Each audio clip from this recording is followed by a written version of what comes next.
En este video, a manera de introducción a los próximos temas, que son la clasificación ATC de los sistemas anatomoterapéuticos para medicamentos, vamos a ver qué relación existe, poniendo de ejemplo el sistema de la piel, entre la fisiología y la anatomía. Nosotros, para poder ir describiendo cada uno de los mecanismos de los medicamentos, necesitamos tener una base. ¿Qué sería la fisiología? Es la ciencia que estudia las funciones biológicas de todos los organismos vivos, desde cosas tan chiquitas como los mecanismos moleculares dentro de las células, hasta las acciones que se realizan en los tejidos. A su vez, estos sabemos que son los formadores de órganos, y que un conjunto de órganos termina conformando un sistema anatómico. Y vamos a prestarle especial atención a cómo ese organismo lleva adelante todas estas tareas que serían, primero que nada, las esenciales para la vida. Podríamos decir que el objetivo principal es entender el funcionamiento normal de estas células. Necesitamos ver qué mecanismos o qué procesos se están llevando a cabo, y ahí nos estamos trasladando a cuál es la relación que existe entre todas estas ciencias, como dijimos, la fisiología, la anatomía, con la física y la química. El funcionamiento normal de estas células hacen que tenga un sentido especial la tarea que cumplen los tejidos adentro de sus respectivos órganos, y cómo se organizan los sistemas en ese organismo biológico sincronizado. Entonces, cuando hablamos de fisiopatología, lo que estamos mirando es cómo se alteran estos procesos normales en presencia de una patología o de una posible lesión. Si nos ponemos a pensar un poquito, vamos disminuyendo el tamaño de lo que vamos a examinar, cada vez lo tenemos más pequeño, más chiquitito. Por lo tanto, a medida que vayamos descubriendo los próximos grupos de fármacos por su clasificación anatomoterapéutica, tendremos que examinar también la fisiología, o sea, el funcionamiento normal, y los sistemas anatómicos, para recién poder ver cuáles son las recomendaciones y los cuidados más importantes que tenemos que tener con estos principios activos. Vamos a revisar un poquito de la fisiología, y empezando por la anatomía, hacemos un cortecito en lo que sería la piel nuestra, ¿no es cierto? Primero tenemos que tener en cuenta que es el órgano más grande que tenemos en el cuerpo. Sí, aunque muchas veces no le damos demasiada importancia, pero es nuestra principal barrera protectora. ¿Qué funciones podemos destacar de la piel? Bueno, primero que es la protección o la barrera que tenemos contra el medio externo, y también la contención del medio interno. Por sobre todas las cosas, regula la permeabilidad, ¿sí? El escape de agua y de sustancias hídricas. Entonces, vamos a ver un poquito cómo está compuesta. ¿Qué otras funciones tiene? Bueno, ejerce una protección mecánica, ¿sí? Contra golpes, contra presión. Tiene una acción de defensa en contra de los patógenos, ¿sí? Que nos pueden atacar. Regula la temperatura del cuerpo, y fundamentalmente decimos que tiene 3 capas. Tomemos una cara de este corte, por ejemplo esta, donde acá podemos observar, ¿sí? Un pelito, ¿sí? Un vello, o bien podría ser un cabello más largo, por ejemplo, con su bulbito y el lugar donde empieza a crecer. Y podemos decir que tenemos 3 capas. La epidermis, que es la más externa de todas, ¿sí? Que es bastante irregular donde termina. Toda esta que se marca acá ahora es la dermis, ¿sí? Es la más grande. Y por último, esta de abajo, que decimos que es el tejido subcutáneo. Entonces vamos a describir un poquito, porque no nos olvidemos que aparte de regular la temperatura, porque aísla el cuerpo, también me sirve como un sistema de excreción. Me sirve la parte superior contra los rayos ultravioletas, por ejemplo, y la segunda capita es la encargada de hacer, digamos, la recepción de todo eso que sería sensorial, ¿sí? Lo que es el tacto, lo que es el frío, el calor, impulsos nerviosos, o sea que es la parte, digamos, sensible. A su vez hay una parte de la piel que sintetiza un montón de sustancias, como por ejemplo la vitamina D, ¿sí? Cuando nos exponemos a la luz del sol, esta capa, ¿sí? Esta sería la piel del lado de afuera, la parte más superficial, la que nosotros tocamos, vemos. Cuando recibe los rayos ultravioleta, da lugar a una reacción química para poder sintetizar la vitamina D. A su vez también nos sirve de capita protectora esta última capa para, por ejemplo, repeler el agua, sentir el calor, el dolor, ¿sí? Las vibraciones. Digamos que es un órgano inmune, cumple muchísimas funciones para nuestro cuerpo. Entonces, estas serían las tres capas fundamentales, ¿sí? Lo que decimos epidermis, esta que sería la dermis y esta que sería el tejido subcutáneo. A su vez, cada una de estas está formada por distintas capas. Entonces, esta que es la dermis, acá vamos a ir agrandando un poquito la imagen para que la puedan ir viendo. Tiene un montón de componentes para que nosotros lo vayamos delimitando. Esta que está acá es parte de la epidermis, ¿no es cierto? La epidermis acá no está dividida, pero en realidad está compuesta por 5 subcapitas más chiquitas. Por eso en algunos lados acá al fondo pareciera verse células, ¿sí? Más grandes, ¿sí? No sé si ven ahí que se van formando como aglomeraciones de células. Esta es la parte que está más expuesta, es la externa, ¿sí? Y decimos que está principalmente compuesta por queratinocitos, así le llamamos a las celulitas que van formando todas estas capas que tenemos acá de la epidermis y también de lo que llamamos estrato córneo. Después vienen, si seguimos bajando, más hacia adentro todavía, varias capas más, quedan 4 más. Esta está compuesta por 5 capitas. Tenemos una que le decimos estrato lúcido, otra por acá que le decimos estrato granuloso o espinoso, y esta que está acá, ¿sí? Es el límite entre la epidermis y la dermis. A esa capita le llamamos células basales, ¿sí? Vamos a correr un poquito esto para poder seguir viendo qué otras cosas componen esta piel. Bueno, ¿cuál es la función, digamos, de esta partecita que nosotros le llamamos estrato córneo? Bueno, por sobre todas las cosas, tiene la función de recubrir la piel y da lugar al recambio de células muertas, ¿sí? Se desprenden regularmente por descamación las células que ya se van poniendo viejas, el cuerpo las va desechando, y es el asiento de los poros y las glándulas sudoríparas. Entonces, fíjense, acá nosotros tenemos el pelo. Si seguimos dando vuelta, ahí lo que tenemos adentro del estrato, a ver si nos deja verlo, si no buscamos otro que esté mejorcito. Acá. Esa, por ejemplo, ¿sí? Es una glándula sudorípara. Si nosotros damos vuelta a la imagen, la glándula sudorípara atraviesa toda esa capa y se mete para adentro. A ver si tenemos alguna que se vea mejor por acá. Ahí. ¿Sí? O sea, va a atravesar toda esa parte y se va a meter hacia adentro de la epidermis.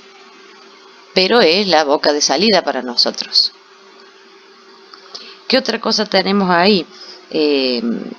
También lo que decimos, las glándulas sebáceas. ¿Dónde podemos encontrar las glándulas sebáceas? Si damos vuelta a la imagen, vamos a tratar de ponerla para arriba. Vamos a ver dónde estaba el pelo, ¿sí? Este era el pelo. Nace acá el bulbo, o sea que nace en lo que nosotros llamamos epidermis, la dermis quiero decir. Y fíjense que al lado tiene unas bolsitas que se deforman. Esas serían nuestras glándulas de lípidos. Acá es donde se almacenan y se van a ir excretando de a poquito por el costadito, ¿sí? de nuestro vello. Si damos vuelta a la imagen a esta altura, fíjense que la glándula son todas esas bolsitas que aparecen acá. Todas esas son pequeñas glandulitas de aceite, ¿sí? Ahí tenemos otra. Es como si hubiéramos hecho un cortecito y acá nos estuvieran mostrando un pedacito de ella. Si le damos vuelta a este otro lado, también la vamos a poder ver, ¿sí? Están metidas adentro de la dermis y son nuestra reserva de lípidos. La epidermis está cubierta por una capa de emulsión y de agua. Esa emulsión son grasas. Y generalmente decimos que para nosotros todo esto es una capa o una película hidrolipídica, o sea, tiene agua y tiene lípidos. Ustedes verán que hay un montón de cositas más que andan atravesando acá, como si hubiéramos hecho el cortecito, si lo vemos de costado. Eso que se señaló ahora en amarillo es una rama nerviosa, o sea, las terminaciones nerviosas llegan hasta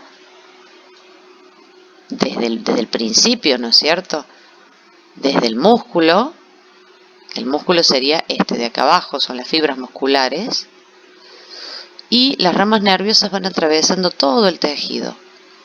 ¿Qué otras cosas tenemos? Si lo vemos de costadito, vemos que salen en azul, ¿sí? Al ladito del pelo, unas líneas que están en rojo y en azul. En rojo generalmente señalamos las arterias y en azul las venas, o sea que fíjense la cantidad de venas y de arterias que tenemos cruzando por todas estas capas de piel. Por eso decimos que es muy vascularizado el sistema, o sea que hay mucho intercambio de sustancias acá. Esa película que decíamos que mantiene, ¿sí? Nuestra epidermis, cumple varias funciones. Primero, que es la que mantiene, o sea, ¿qué es lo que forma esa película que decimos hidrolipídica? Bueno, las glándulas sudoríparas y las glándulas sebáceas, ¿sí? Hace que, por un lado, se mantenga la piel flexible, o sea que podemos estirarnos sin que se rompa, y por otro lado, lo que hacen es mantener un pH ideal, ¿sí? Para poder controlar, por ejemplo, bacterias, hongos o microorganismos que nosotros no queremos que se alojen, ¿sí? Que nos empiecen a causar una infección. Fíjense, acá podemos ver, a ver si damos vuelta a la imagen, una glandulita sudorípara, ¿sí? Que viene bajando y nace mucho más abajo.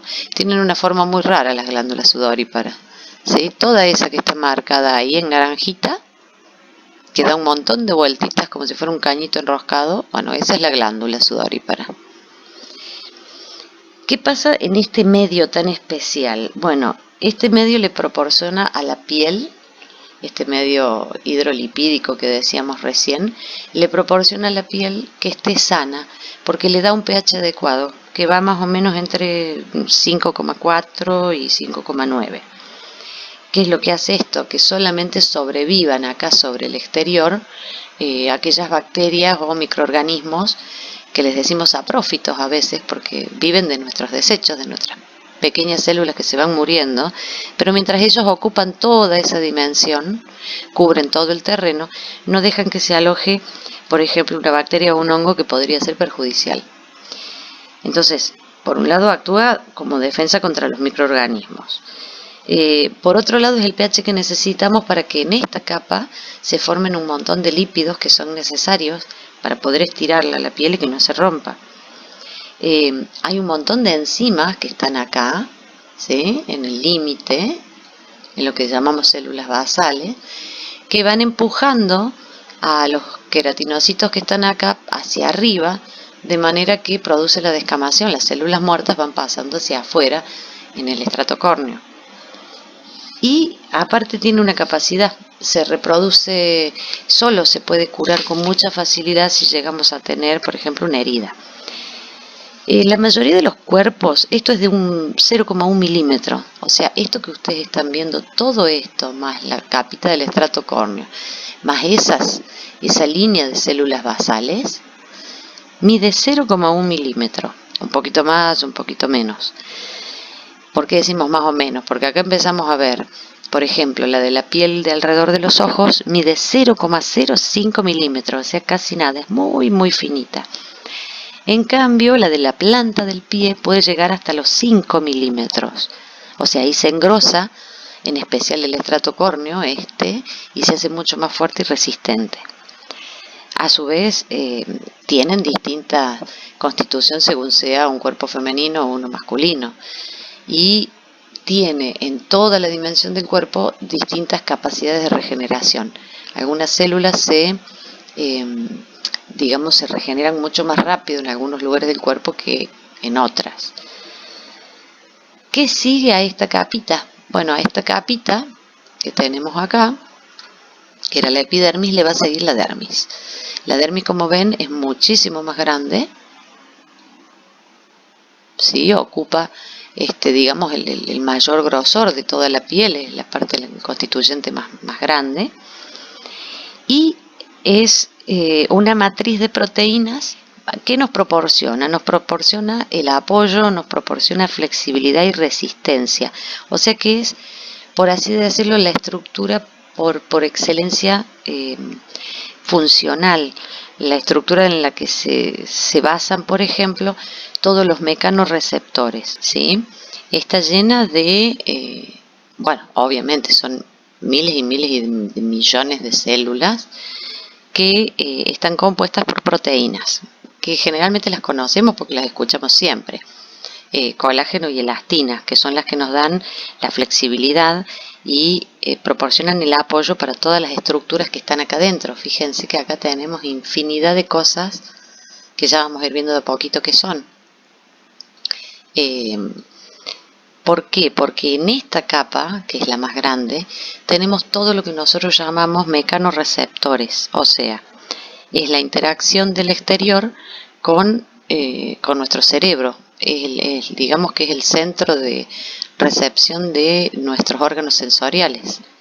Entonces van a empezar a aparecer un montón de estructuritas como esta, que parece una bolita alargada, que se llama corpúsculo paciniano, ¿sí? Estas otras que aparecen por ahí escondiditas, ¿sí? Ahí tenemos una cortadita que va para adentro, que se llama corpúsculo de Meissner, sí, que son todas mecanorreceptores. Es la capa media, ¿sí? Es la más firme de todas. Es la que tiene interacciones con, por ejemplo, las ramas nerviosas. Si nosotros nos fijamos, esa que habíamos visto era la rama nerviosa. Fíjense que es acá donde se empieza a subdividir en el interior de la dermis, y es la que empieza a ramificarse. Así que todas esas banditas amarillas que ven, esos miles y miles de banditas, todas esas son terminaciones nerviosas. ¿Qué es lo que compone? Dijimos, bueno, el colágeno y la elastina.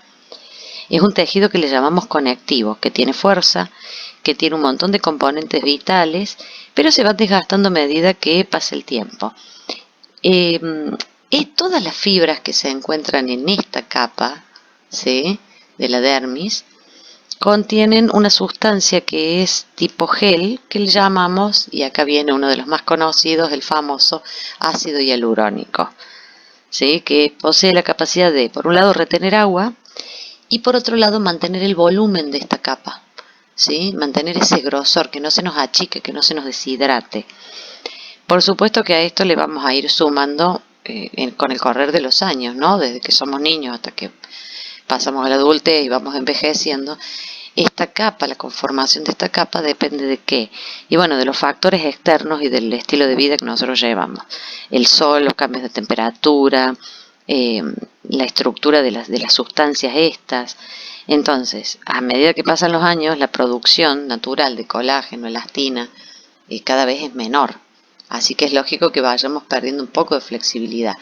Fíjense, acá por ejemplo tenemos un pequeño musculito que también está dentro de la dermis, que se apoya sobre el pelo, ¿sí?, sobre la estructura que contiene al pelo. ¿Qué es lo que hace este? Este es el famoso pilo erector, o sea, cuando nos da frío y se nos paran los pelitos de los brazos. Bueno, es gracias a este musculito chiquitito que está ahí, que son miles. Por cada pelito tenemos un musculito de esos. ¿Qué pasa con el tiempo? Bueno, cuando empezamos a disminuir esa cantidad de colágeno y elastina y empezamos a perder agua, es donde empiezan a aparecer las arrugas, ¿sí? Que insisto, no son una enfermedad, es un proceso natural de la piel, que nosotros podemos ir ayudando a mantenerlas si le damos un buen trato, ¿no? ¿Para qué nos sirve por sobre todas las cosas? Bueno, es clave para proteger, por ejemplo, el cuerpo, el resto de las fibras musculares y el resto de los órganos que tenemos hacia adentro. ¿Por qué? Porque nos hace como una barrera protectora contra las sustancias irritantes, por ejemplo, ¿sí? Y nutre las capas más externas de la piel. Fíjense que todas las venas y las arterias traspasan de punta a punta la dermis, por lo tanto es la que le da el apoyo a la capa de arriba. Si esta capa no tiene buena irrigación sanguínea, lamentablemente vamos a empezar a sufrir consecuencias, ¿no?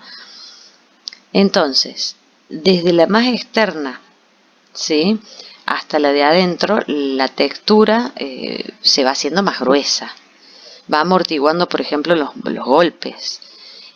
Contiene en esta parte acá, en el límite con la próxima, que sería el tejido subcutáneo, una gran capa que alberga todo lo que serían los mastocitos, ¿sí?, y las células de defensa, que algunos se llaman fibroblastos, ¿sí?, que son los que ayudan a curar las heridas. Tiene muchísimos vasos sanguíneos y muchas sustancias de desecho se pueden eliminar a través de estos vasos sanguíneos.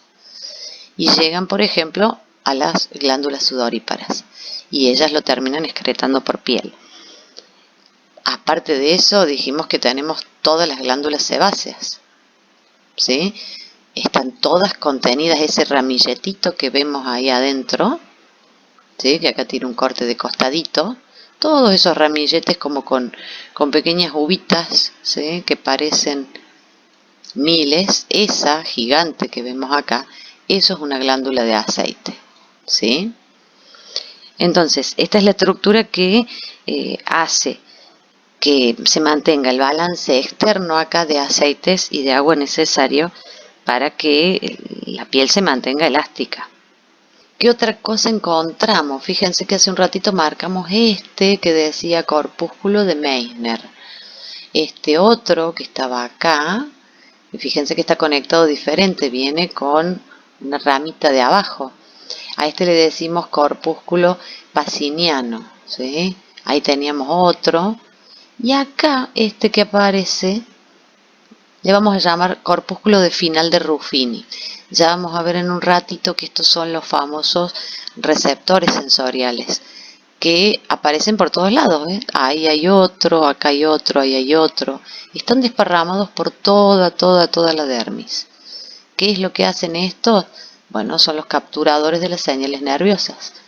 Fíjense que esta rama nerviosa cruza hasta meterse en la epidermis, pero acá en una de las ramificaciones vemos que termina en uno de estos corpúsculos, ¿sí?, que es un final de Ruffini ese, por ejemplo.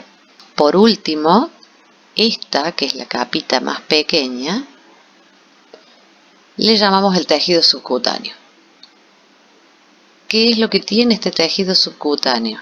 Aparte de tener que la cruzan las venas, ¿sí?, y las arterias, hay un nervio, no sé si lo alcanzan a ver acá abajo, ¿sí?, que cruza todo el tejido subcutáneo. Y a veces en vez de llamarle tejido subcutáneo le llamamos hipodermis, ¿sí? Es la capa que más cantidad de grasos tiene. Es la última. Después de esta tenemos algo que le llamamos imposta profunda o última capa, antes de llegar a ¿quién? De llegar a la fibra muscular.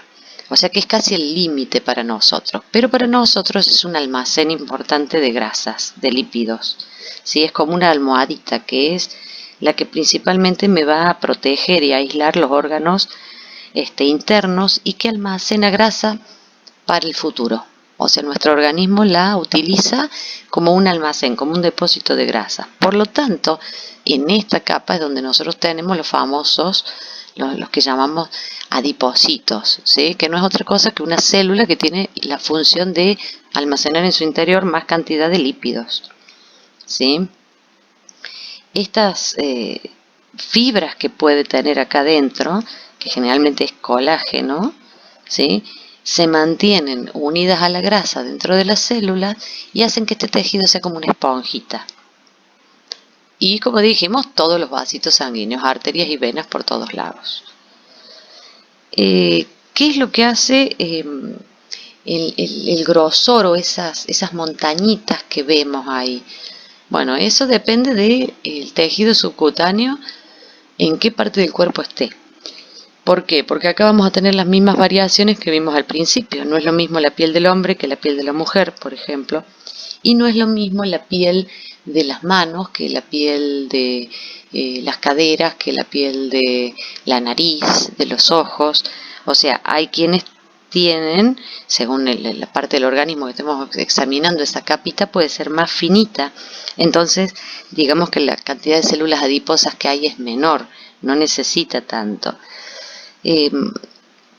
¿Cuál es el problema con la piel? Bueno, la piel primero que es muy cambiante dentro del mismo organismo, según en qué parte del cuerpo yo la estoy examinando. Y segundo, que es cambiante, se adapta muy fácil a los cambios externos. Por lo tanto, es terriblemente dinámica, no solo durante el correr de la vida, que nosotros vamos cambiando la textura de la piel de un bebé, obviamente no es la misma que de un niño, de un adulto, de un anciano, sino según la parte del cuerpo y según cómo lo tratemos nosotros. Una parte del cuerpo maltratada, ¿sí? Estamos ya poniendo un factor importante para que esta capa de acá, que es la que regenera células, por ejemplo, si se lastima constantemente, se acostumbra a regenerarse más rápido de lo normal, que eso suele ser lo que pasa con la exposición demasiado brusca o una exposición muy prolongada al sol. Si nosotros lo hacemos eso constantemente, vamos a lograr maleducar ese reloj biológico de la célula y podemos llegar a tener, por ejemplo, un melanoma de piel, ¿sí? Por la constante agresión. Estos receptores que nosotros veíamos acá, les decimos mecanorreceptores. ¿Por qué? Bueno, porque ejercen una acción mecánica. ¿Qué es lo que esos receptores hacen? ¿Cuál es la principal función que tienen? Por ejemplo, el corpúsculo de Pacini, o paciniano, ¿sí? Que es el que estamos viendo acá, que está unido a una terminación nerviosa, es el que, digamos, detecta la presión y las vibraciones rápidas sobre la piel. Este otro que vemos acá, que se llama de Meissner, lo que hace es detectar el cambio de textura, ¿sí? Y las vibraciones lentas de algún material o de algo que se está apoyando sobre la piel. Y por acá hace un ratito teníamos uno de Ruffini que no sé por dónde anda. A ver, vamos a darle la vuelta, creo que era ese, que le decimos final de Ruffini. Bueno, lo que hace es detectar el estiramiento de la piel. Cuando la piel se estira, manda una señal por la fibra nerviosa y esa señal termina llegando al cerebro y le avisa que ahí se está produciendo un estiramiento. Después tenemos otro que acá no están marcados aparentemente, por lo menos no los puedo ver, no los encuentro, que serían, por ejemplo, uno que le llamamos bulbos de Krause, que son los que detectan el frío, y los de Merkel, que digamos que detectan la presión pero al tacto sostenido, ¿sí? O sea, cuando nosotros tocamos algo nos indica qué tipo de presión estamos haciendo, si la estamos sosteniendo muy fuerte o no, si agarramos algo con las manos, qué presión le vamos a dar.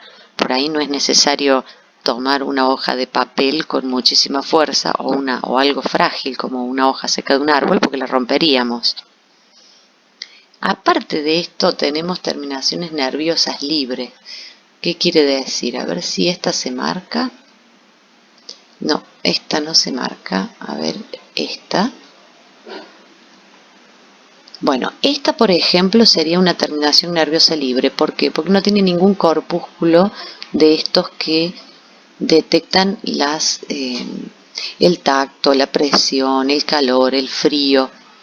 Esta puede ser, por ejemplo, una terminación nerviosa que detecta dolor, ¿sí?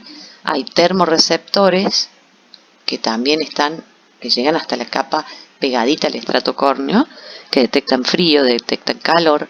Y tenemos otras bolsitas que suelen ser parecidas a esta, ¿sí? Que vemos acá, pero más pequeñitas, que están en el medio de nuestra dermis y que detectan cambios químicos o sustancias químicas.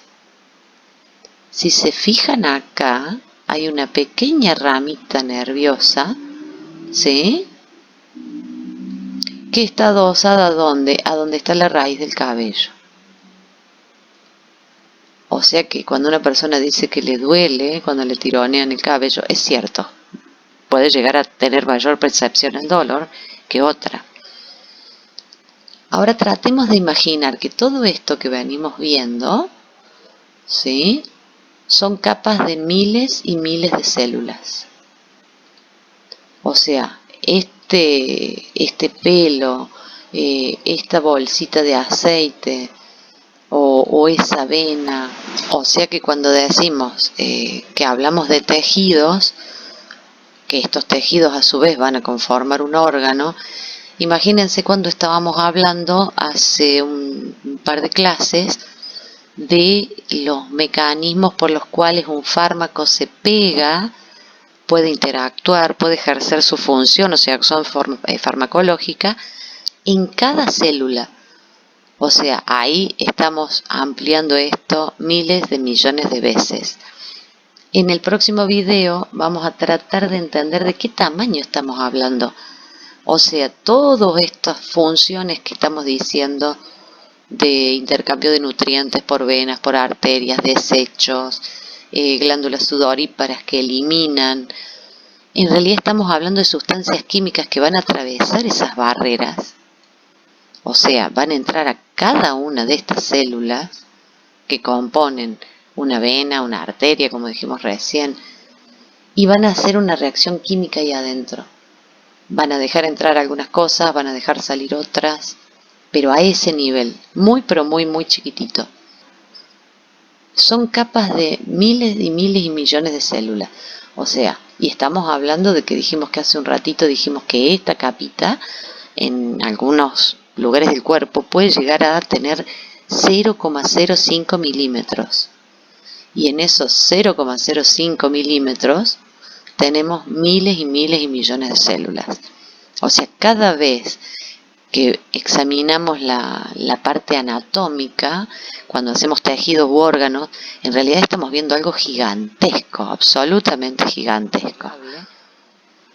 Por eso a veces cuando descubren una sustancia nueva, decimos, ¿cómo va a tardar 10 años, 5 años?